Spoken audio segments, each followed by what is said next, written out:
அஸ்ஸலாமு அலைக்கும் வரஹ்மத்துல்லாஹி வபரகாத்துஹு. எல்லாரும் எப்படி இருக்கீங்க? அல்ஹம்துலில்லாஹ், நான் ரொம்ப நல்லா இருக்கேன். இன்றைக்கி என்ன வீடியோனா, வெள்ளிக்கிழமை எடுத்த வீடியோ தான். ஆனால் இன்றைக்கி என்னோடய வெட்டிங் டே. இன்றைக்கி தான் நான் எடிட் பண்ணுறேன். கொஞ்சம் டைம் இல்லையா, அதனால தான். இந்த ஊஞ்சல் பற்றி நிறைய பேர் தொட்டின்னு வந்துருச்சு. இந்த ஊஞ்சல் பற்றி நிறைய பேர் கேட்டிருந்தீங்க. இதோட ப்ரைஸ் பார்த்தீங்கன்னா 6000 வந்துச்சு. 5000 சம்திங் வந்துச்சா, ரவுண்டாக 6000. கம்பியும் பார்த்தீங்கன்னா சேர்த்தே கொடுத்துட்டாங்க. செஞ்சு தான் வாங்கியிருந்தாங்க. 2 ஊஞ்சல் வாங்கியிருந்தாங்க. ஒன்று அஃப்ரா குட்டிக்கு, ஒன்று ஆலியா குட்டிக்கு. 2 பேருக்குமே லைனாக பர்த்டே வரனால அம்மா தான் வாங்கி கிஃப்ட் பண்ணாங்க. நல்லா ஸ்ட்ராங்காக இருக்குது. கிட்ஸ் இல்லை, பெரியவங்க வரைக்குமே நல்லா வெயிட்டாக இருந்தாலுமே உட்காரலாம். அதனால் இந்த மாதிரி செஞ்சு வாங்கினது. அப்புறமா வெள்ளிக்கிழமை வந்துட்டு ப்ரௌனி ஆர்டர் ஒன்று இருந்துச்சு, அதை தான் ரெடி பண்ணிக்கிட்டு இருந்தேன். நிறையா சாக்லேட் போட்டு செஞ்சு கேட்டிருந்தாங்க. 1/2 kg தான் செஞ்சு கேட்டிருந்தாங்க. நம்ம வீட்டுக்கும் கொஞ்சம் வேணும்னு சொல்லிட்டு எக்ஸ்ட்ராவும் கொஞ்சம் செஞ்சுருந்தேன். ஏன்னா அஃப்ரா குட்டிக்கு இப்போல்லாம் ப்ரௌனி ரொம்ப பிடிச்சி போயிடுது. நான் செய்யும் போது அந்த ஸ்மெல் வரும்ல, அதை பார்த்துட்டு அம்மா ப்ரௌனியா சரிங்களா தருவீங்களா அப்படின்னு சொல்லிட்டு அழகாக கேட்குறாளா, சரி பிள்ளைக்கு வேணும்னு சொல்லிட்டு செஞ்சுட்டு இருந்தேன். அவங்க நிறையா சாக்லேட் போட்டு செஞ்சு கேட்டிருந்தாங்க. அதே மாதிரி அவங்க கேட்ட மாதிரியே செஞ்சு கொடுத்தாச்சு.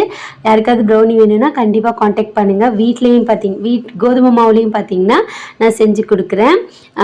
அது ப்ரைஸ் பார்த்தீங்கன்னா 1/2 kg 400 ப்ளஸ் ஷிப்பிங் வந்துட்டு 50 rupees ஆகும். அவ்வளோதான். கறி மசாலா, சத்து மாவு அதெல்லாம் வேணுன்னா கூட காண்டாக்ட் பண்ணுங்கள். இன்ஷால்லா வந்துட்டு ரெடி பண்ணி கொடுக்குறேன். சத்து மாவு பார்த்தீங்கன்னா நிறைய பேர் வாங்குறாங்க, அப்பப்போ காலி ஆயிடுது. கறி மசாலா உண்மையாக சொல்லப்போனால் கறி மசாலா காலியாக தானே வாங்குவாங்க. மோஸ்ட்லி நம்மக்கிட்ட வாங்கினவங்களே தான் திருப்பி வாங்குறாங்க. அல்ஹம்துலில்லாஹ். ப்ரௌனியும் பார்த்தீங்கன்னா செம்மையாக வந்துருந்துச்சு. அவங்க கேட்ட மாதிரியே சாக்லேட் போட்டு நல்லா கேக்கியாக இருக்கும்ல, அந்த மாதிரி செஞ்சு கொடுத்துருந்தேன். எப்போயுமே நம்ம டெலிவரி பண்ணதுக்கு அப்புறமா அவங்க என்ன ரிவ்யூ கொடுப்பாங்கன்னு சொல்லிட்டு வெயிட் பண்ணிட்டு இருப்போம்ல, அதே மாதிரி தான் எப்போ நான் டெலிவரி பண்ணாலும் அவங்க மெசேஜ் பண்ணுற வரைக்கும் ஒரு மாதிரி இருக்கும்ல, அந்த மாதிரி தான் இந்த டைமுமே. ஆனால் அவங்க சாப்பிட்டு விட்டு சூப்பராக இருந்துச்சு சிஸ்டர், நல்லா இருந்துச்சு சிஸ்டர்னு சொல்லிட்டு சொல்லணும்னா ரொம்ப சந்தோஷமாக இருந்துச்சு. அவங்க அப்படி சொன்னாலுமே நான் கேட்பேன், ஏதாவது மிஸ்டேக் இருந்தால் சொல்லுங்கள் சிஸ்டர், நெக்ஸ்ட் டைம் நான் சேஞ்ச் பண்ணிக்கிடுவேன்ல அப்படின்னு சொல்லிட்டு. அப்படிலாம் இல்லை சிஸ்டர், உண்மையாக நல்லா இருந்துச்சுன்னு சொல்லும் போது ஒரு சந்தோஷம் நமக்கு, என்ன சொல்கிறது, ஒரு இனம் புரியாத சந்தோஷம் வரும்ல, அந்த மாதிரி தான். இன்றைக்கி ஃப்ரைடேனாலே எப்பயும் போல் நம்ம வீட்டில் என்ன செய்வோம், பிரியாணி. இஞ்சி பூண்டு பேஸ்ட் வந்துட்டு காலி ஆயிடுச்சு. ஃபஸ்ட்லாம் நான் அரைச்சி ஸ்டோர் பண்ணி வச்சுக்கிடுவேன், இல்லைன்னா அம்மா இப்போ அரைச்சி கொடுத்து பழக்கிட்டாங்களா, அதனால் அரைக்கிறதே இல்லை, ஒரு சோம்பேறித்தனம். அப்பப்போ அரைச்சிக்கிறது. ஆனால் அப்பப்போ அரைச்சி செய்கிறதுலேயே ஒரு பெனிஃபிட் இருக்குது, டேஸ்ட் கொஞ்சம் நல்லாயிருக்கும். ஏன்னா ஃப்ரெஷ்ஷாக அரைச்சி செய்கிறோம்ல, அதனால தான். இன்றைக்கி எப்பயும் போல் சிக்கன் பிரியாணி தான். மட்டன்லாம் வந்துட்டு பக்ரீத்தோடு முடிஞ்சு போச்சு, அவ்வளோதான். இனிமேல் எப்பயாச்சும் தான் வாங்குவோம், அப்பப்போ சிக்கன் தான் வாங்கிக்கிறது. இன்சைட் சிக்கன் பிரியாணி தனியாக எடுத்து வச்சுருக்கேன்னா, இது வந்துட்டு பெரட்டுறதுக்கு எடுத்து வச்சுருந்தது. அதையும் மசாலா போட்டு பெரட்டி வச்சலான்னு சொல்லிட்டு இங்கிட்டு பெரட்டிக்கிட்டு இருந்தேன். அவ்வளோதான். இன்றைக்கி இதுதான் நம்ம வீட்டில் வந்துட்டு லன்ச் ரெசிபி. அன்னைக்கு ஃப்ரைடே அன்னைக்கு 2 டேஸாக பார்த்திங்கன்னா நம்ம ரிலேட்டிவ் வேறு வந்திருக்காங்களா, அதனால் வந்துட்டு கரெக்டாக இருக்கும் வேலையே. அவங்கள வச்சுக்கிட்டு அப்படியே வீடியோ எடுத்துகிட்டு, அவங்க என்ன சொல்கிறது, கரெக்டாக வந்துட்டு நம்ம செஞ்சு கொடுக்கணும். நம்ம வீட்டுக்கு எப்போயாச்சும் தான் வராங்க, வரவங்கள வந்து நம்ம ஸ்பெஷலாக பார்த்துக்கறணும்ல, அதனால் நான் அவ்வளோ வீடியோ எதுவுமே எடுக்கவே இல்லை.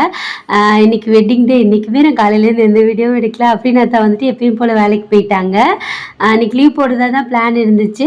பட் நம்ம வீட்டுக்கு ரொம்ப க்ளோஸ் அவங்க வந்திருக்கிறனால லீவ் எதுவும் போடலை. சரி பார்த்துக்கலாம், நெக்ஸ்ட் வீக் போய்க்கிடலாம் எங்கேயாச்சும் வெளியில் அப்படின்னு சொல்லிட்டு விட்டாச்சு. வெட்டிங் டே அன்றைக்கி தான் போகணுமா அப்படிலாம் இல்லை, எங்களுக்கு சும்மா ஒரு ரவுண்ட் போயிட்டு வந்தாலே ஹாப்பியாக இருக்கும். அப்போ கூட அப்படின்னா சொல்லிட்டு போனாங்க, ஈவினிங் வந்து நான் ஒரு ரவுண்டாச்சும் கூட்டிகிட்டு போகிறேன், அப்போ தான் மனசு ஆறும் அப்படின்னு சொல்லிட்டு. ஏன்னா நான் சண்டே வந்து அன்றைக்கி சொல்லிடுவேன்ல, அது நம்மளோட என்ன சொல்கிறது, நம்மளோட இதாகிடுச்சு. எங்கேயுமே நான் கூட்டிகிட்டு போகல அப்படின்னு சொல்லி நான் சொல்லிடுவேன். உண்மையாக சொல்லணும்ல, கோவத்தில் சொல்லிடுவேன். அதனால் ஒரு ரவுண்டாச்சும் கூட்டிகிட்டு போயிடுறேம்மா அப்படின்னு சொல்லிட்டு போனாங்க. மேடம் பார்த்திங்கன்னா எந்திரிச்சிட்டாங்க. காலையில் எழுந்திரிச்சு கொஞ்ச நேரம் விளையாடிட்டு ஒரு தூக்கத்தை தூங்கிட்டு மறுபடியும் எழுந்திரிச்சிட்டாங்க. இப்போ இவங்களை வேறு குளிக்க வைக்கணும். இன்றைக்கி வெள்ளிக்கிழமை இல்லை, அதனால் தலைக்கு குளிக்க வைப்பேன் அஃப்ரா குட்டியை. வீடு எப்படி இருக்குது பாருங்கள், இதெல்லாம் நீட் பண்ணணும். அப்படி சில பல வேலைகள் இருக்கும்ல நம்ம வீட்டில், அதெல்லாம் செய்யணும். இங்கிட்டு சிக்கன் ஃப்ரை ஆகிட்டுருக்கு, இங்கே பிரியாணி தம்மில் போட்டாச்சு. மேடமையும் பார்த்தீங்கன்னா குளிக்க வச்சு சிரிக்க மாட்டேங்கிற ஈசிரி.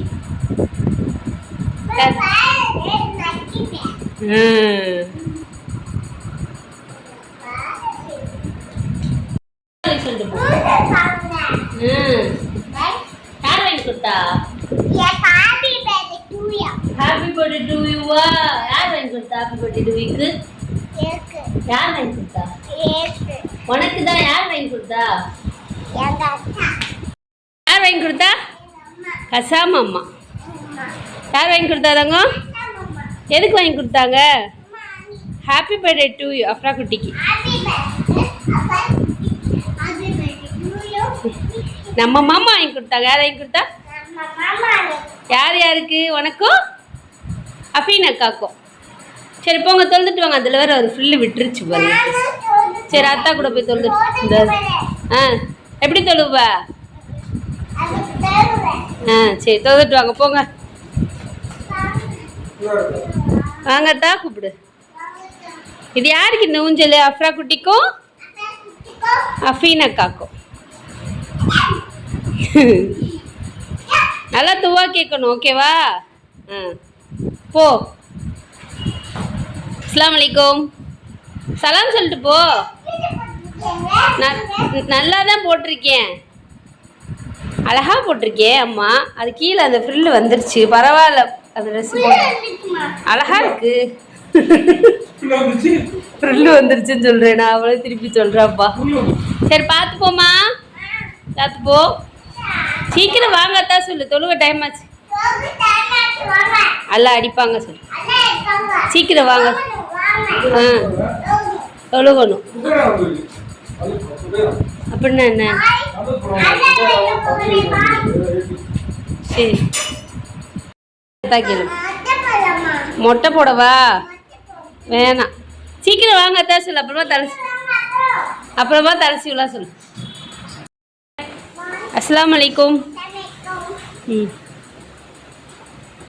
அஃப்ரா குட்டி அவங்க அத்தா கூட போனதுக்கப்புறமா வீடெல்லாம் நீட் பண்ணி முடிச்சிட்டேன்.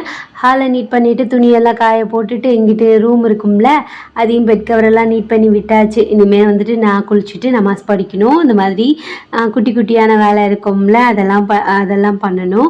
பெட் கவர் எப்படி சிஸ்டர் கலையாமலே இருக்குமா அப்படின்னு கேட்டிங்கன்னா கலைய தான் செய்யும் சிஸ்டர். நான் அப்பப்போ வந்துட்டு நீட் பண்ணி விட்டுருவேன். அது என்னமோ அப்போ தான் கொஞ்சம் நம்ம வீடு நீட்டாக இருக்கிற மாதிரி இருக்குது. நம்ம குழந்தைங்க வச்சுருக்கனால வீடு கலையாமலாம் இருக்கவே இருக்காது. கலைஞ்சு போகும். அதை அடுக்கி வைக்கிறது தான் நம்ம வேலையாக இருக்கும். என்ன சொன்ன? யாஸ்மீனா? ஆசம்மா சொல்லணும். தொழுதியா சொல்லலாம். சரி சொல்லலாம். மாமா என்ன கொடுத்துட்டாங்க? பப்பாளியா? யாருக்கு? வா காட்டுங்க. யாருக்கு இது? யாரு இது? அம்ஜாத் எதுக்கடி தூக்கிட்டு வந்த? போச்சு அடிப்பானே. அவன் எதுக்கு எடுத்துட்டு வந்த? சரி அம்மா சாயங்காலம் போகும்போது கொடுத்துடலாம். விளாடு போ. உடைக்காம விளாடணும் சரியா? நானும் அப்படியே நமாஸ் படித்து முடிச்சுட்டு சிக்கனையும் ஃப்ரை பண்ணியாச்சு. தயிர் ரைத்தா வந்துட்டு செய்கிறதுக்கு தயிர் இல்லையா? அஃப்ரீன் அத்தா தொழுதுட்டு வரும்போது தயிர் வாங்கிட்டு வாங்கன்னு சொல்லியிருந்தேன். அவங்களும் வாங்கிட்டு வந்திருந்தாங்க. இப்போ அதை தான் வந்துட்டு இப்போ செஞ்சுட்டு அம்மா மாம்பழம் வாங்கியிருந்தாங்க போல இருக்குது. அதுவும் கொடுத்து விட்டுருந்தாங்க. ப்ரௌனி எல்லாம் பேக் பண்ணிவிட்டு சத்து மாவு கறி மசாலா கொஞ்சம் கேட்டிருந்தாங்களா அதெல்லாம் பேக் பண்ணி வச்சுட்டு கீழேயும் அப்படியே பெருக்கிட்டு மாவு போட்டு விட்டாச்சு. அவ்வளோதான் வேலை முடிஞ்சு போச்சுக்கிட்டு. துணி துவைக்கிற வேலையும் முடிஞ்சிருச்சு. வாஷிங் மிஷின்லேயும் வாஷ் பண்ணிவிட்டு துணி துவைப்போம்ல அந்த இடத்தையுமே நான் வந்துட்டு டெய்லி வாஷ் பண்ணி விட்டுருவேன். இல்லைன்னா ஒரு மாதிரி அழுக்காக இருக்கும். ஒரு மாதிரி கருப்பாக ஆயிருமா. அதனால் அப்பப்போ நம்ம க்ளீன் பண்ணிட்டோம்னா நம்ம வீடு தானே. நம்ம குழந்தைங்க வச்சுக்கிறதுனால குழந்தைங்கன்னு இல்லை நம்ம வீடை சுத்தமாக வச்சுக்கிட்டாலுமே வரக்கத்து தான் அப்படின்னு சொல்லுவாங்க. ஆனால் எங்கள் அம்மா திட்டுவாங்க. ஓயாமல் பெருக்கிக்கிட்டே இருக்கான்னு திட்டுவாங்க. ஏதாச்சும் எங்கள் அம்மாவுக்கு என்ன திட்டிகிட்டே இருக்கணும் போல இருக்குது. என்னத்தை சொல்கிறது? ஒன்றும் சொல்கிறதுக்கு இல்லை. அப்படியே ஈவினிங் டைமாக அம்மா வீட்டுக்கு போகலான்னு சொல்லிட்டு தான் நான் ரெடி ஆகிட்டேன். எப்போ பாரு இந்த குட்டி வாண்டி என்ன பண்ணுவாங்க, எங்கள் அம்மா வீட்டுக்கு போகும்போது தான் தூங்குவாங்க. அதே மாதிரி இன்றைக்கி தூங்கிட்டு இருக்காங்க. சரி அம்மாவோட திங்ஸ் எல்லாம் கொஞ்சம் இருந்துச்சா அதெல்லாம் எடுத்து வச்சுட்டு சத்துமாவும் சுத்தமாக காலி ஆயிடுச்சு. அதையும் அரைக்கணும். 2-3 சிஸ்டர் கேட்டிருக்காங்களா அதனால் அவங்களுக்கு கொடுக்கணும். தூங்கி இருந்துச்சு மேடம். அப்படியே தட்டி எழுப்பிட்டு காஞ்சி துணியெல்லாம் மடித்து வச்சுட்டு அப்படியே கிளம்பியாச்சு. அங்கே போனால் அம்மா வீட்டில் இல்லவே இல்லை. அவங்க டி நகர் போயிட்டாங்க போல இருக்குது. எப்போயுமே வீட்டில் தான் இருப்பாங்க. நான் போகிற நேரம்னு பார்த்து டி நகர் போயிருக்காங்க. எதுக்குன்னா நெக்ஸ்ட் மந்த் நம்ம அஃப்ரா குட்டிக்கு பர்த்டே வருதுல்ல அவங்களோட ஆசை ட்ரெஸ் எடுத்து கொடுக்கணும்னு சொல்லிட்டு அதுக்காக போயிருந்தாங்க.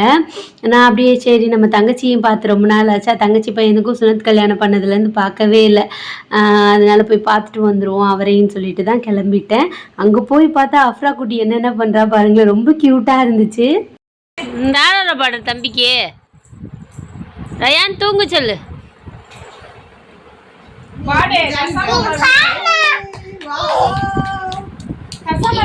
யார பாடு மாஃபி மாஃபி ரப்பி ரப்பி சொல்லலாம் மாஃபி சரி நீ ரப்பி ரப்பி சொல்லலாம் பாடு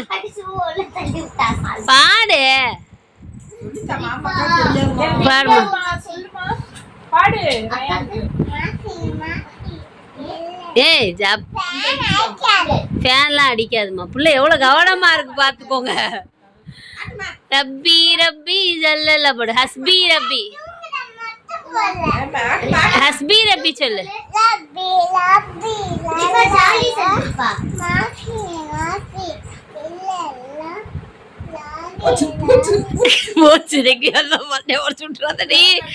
உங்க அத்தா வேற வெள்ளாட்டுல இருக்காரு நம்ம ஏன் புள்ள ஆட்டும் போது இப்படி டிஸ்டர்ப் பண்றீங்க சரி சரி ஆட்டு மெதுவா கோவம் வந்துச்சு பிள்ளைக்கு தூங்குறையான்னு சொல்லு தூங்குறேன் ரயான் தம்பி தூங்கு சொல்லு இடிச்சிட்டாளா யார் இடிச்சா ரயானே கூப்பிடு ரயான் அவ தம்பி தானே ரிஃபா தம்பி தானே ஓன் தம்பி இல்ல ரிஃபா தம்பி உங்க தம்பி பேர் என்ன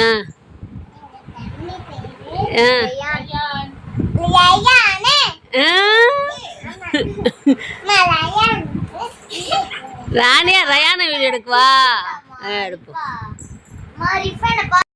பண்ற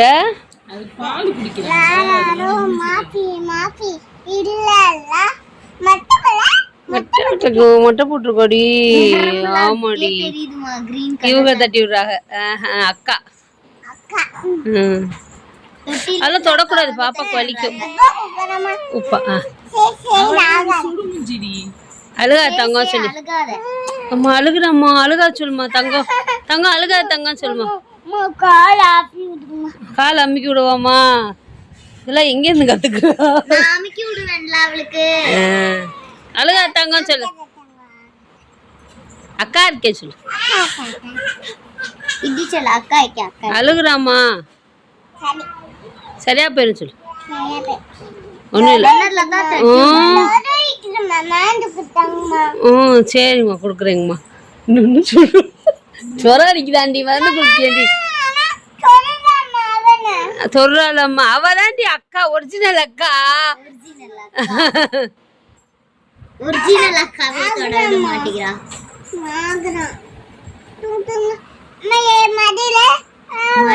ஓ மடியில வைக்கிறேன் அம்மா வைக்கிறேன் அம்மா தூங்க வை அப்பதான் வைப்பேன் அம்மா பாட்டு பாடு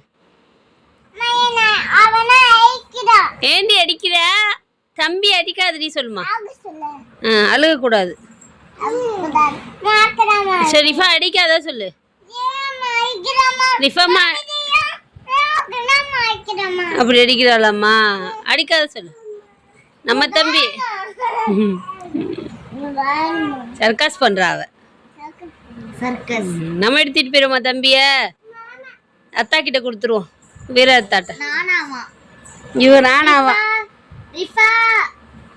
என்ன பண்ற தம்பி பத்தியா என்னமோ போட்டிருக்கேன் கையில என்ன தெரியுமா வசம்பு நான் தம்பியை தூக்கிட்டு போறேன் பா போலாம் வா அஃபீன் மாமா கூப்பிடுறாங்க பாரு போ அஃபீன்மா தூக்கிட்டு போ பாறையான அழுகலம்மா அழுகலம்மா அழுகலம்மா அவன் தூக்கத்துல அடி பண்றியாமா கிளாப்லாம் பண்ண தெரியாது இன்னும் கொஞ்ச நாள் ஆகும் அது இருப்பானோட அத்தம்மாவோ மாமான்னு நினைக்கிறேன் அங்கே கொஞ்சம் நேரம் இருந்துட்டு அம்மா வந்ததுக்கு அப்புறமா நம்ம வீட்டுக்கு வந்தாச்சு, அதாவது அம்மா வீட்டுக்கு வந்தாச்சு. இது பார்த்திங்கன்னா அஃப்ரீன் அம்மாக்காக எடுத்துகிட்டு வந்திருந்தாங்க. எல்லாமே ஆஃபர் ப்ரைஸில் தான் இருந்தது. இப்போ ஆடி ஸ்டார்ட் பண்ணனால டிஸ்கவுண்ட் எல்லாம் போட்டிருப்பாங்கல்ல, அந்த மாதிரி தான். இது வந்துட்டு நம்ம அஃப்ரா குட்டிக்கு எடுத்துகிட்டு வந்து சுடிதாரு அழகாக இருந்துச்சு. போட்ட உடனே அஃப்ரீன் அம்மா அவங்களுக்கு வாங்கின ட்ரெஸ்ஸை வச்சு பார்த்துட்டு இருந்தாங்க. அப்புறம் ஆலியா குட்டிக்கும் அதுக்கடுத்த மந்த் வருது இல்லை, அதுக்கும் ட்ரெஸ் எடுத்துகிட்டு வந்திருந்தாங்க. 2 பேரும் அஃப்ரா குட்டி போட்டவொடனே ஆலியாவும் எனக்கும் போட்டு விடுங்கம்மா எனக்கு போட்டு விடுங்கம்மா சொல்லிட்டு இருப்பா. எங்கள் வீட்டை சுற்றி ஒரே கேர்ள்ஸ் கூட்டமாக தான் இருக்கும். ஆனால் நல்லாயிருக்கும். மாஷா அல்லாஹ் அல்ஹம்துலில்லாஹ் ரொம்பவே சந்தோஷமாக இருக்கும். அது என்னமோ எனக்குமே பொம்பளை பசங்க தான் ரொம்ப பிடிக்கும். அது ஏன்னு தெரியல. ஆலியா குட்டி பாருங்க எப்படி இருக்கான்னு சொல்லிட்டு மாஷாஅல்லா. அவ ட்ரெஸ்ஸுமே ரொம்ப அழகா இருந்துச்சு. ஆளுக்கு ஒரு ட்ரெஸ்ஸை வாங்கிட்டு வந்திருக்காங்க. எங்கள் அம்மா இல்லைன்னா சண்டையை போட்டு அந்த இடத்தையே என்ன சொல்ல ஒரு வழியாக ஆக்கிடுவாளுங்கள்ல. அதனால அப்புறம் அம்மா வந்துட்டு இந்த தவா வாங்கியிருந்தாங்க. நல்லா ஸ்ட்ராங்காக இருந்துச்சு. 200 ருபீஸ் சொல்லியிருந்தாங்க. ஆனால் ஆன்லைனில் கொஞ்சம் அதிகமாக தான் இருந்துச்சு. இவ்வளோ தான் என்னோட ஷாப்பிங்.